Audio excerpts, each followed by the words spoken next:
Mr. Speaker, our country's just suffered the largest illegal mass migration in history. Over 4 years, the Democrats opened our borders and allowed an unvetted and largely impoverished population of nearly 8 million to illegally enter our country, a population the size of Washington State. This illegal mass migration has overwhelmed our public schools, public hospitals, homeless shelters, food banks, law enforcement, and is costing American taxpayers $160 billion a year to support. Worst of all, it has introduced into our country the most violent criminal gangs and offenders on the planet.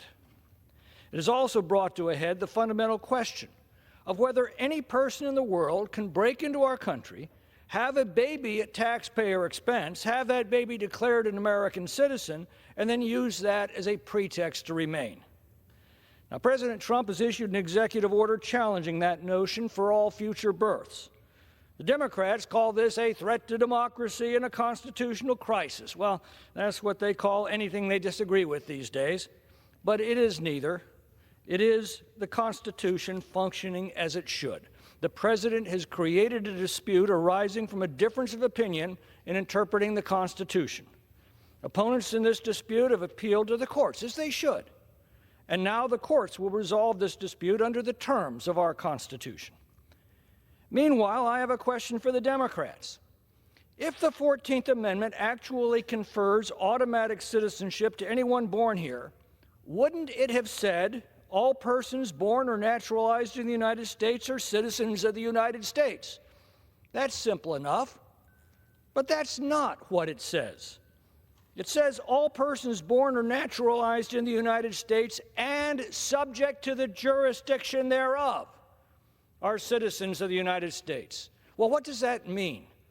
We know that it means the children of former slaves are citizens. That's its stated purpose in the plain language of the amendment, passed, by the way, over the objections of the Democratic Party. We know from the congressional debate that its authors understood it to exclude foreign nationals who are merely passing through the country. The question of our time is whether those who have illegally entered our country in defiance of our laws and who are subject to deportation under those laws can be considered having accepted the jurisdiction of the laws that their very presence defies. The Supreme Court has never considered this question. The closest it came was the Ark decision 127 years ago. But that applied to legal immigrants who had accepted the jurisdiction of the United States by obeying its immigration laws and who had taken up legal permanent residence subject to a treaty ratified by the Senate. Does the President have the authority by the executive orders to clear up this matter as part of his organic constitutional responsibility to take care that the laws be faithfully executed? I don't know. Obama claimed the authority to create a legal residency for DACA beneficiaries out of thin air, so maybe he does. The court will ultimately rule. So does the Congress have the authority to clear up this matter by statute? Well, only if that statute doesn't contradict the Constitution. And here's the fine point of the matter.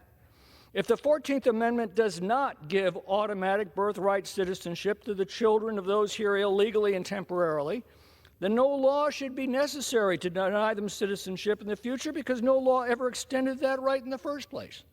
In that case, the President's executive order is merely declaratory of existing law. Now, several lower courts have stayed the President's executive order, and no one is screaming that's a constitutional crisis, even though many of us strenuously disagree with those judges, just as strenuously as the left disagrees with the President.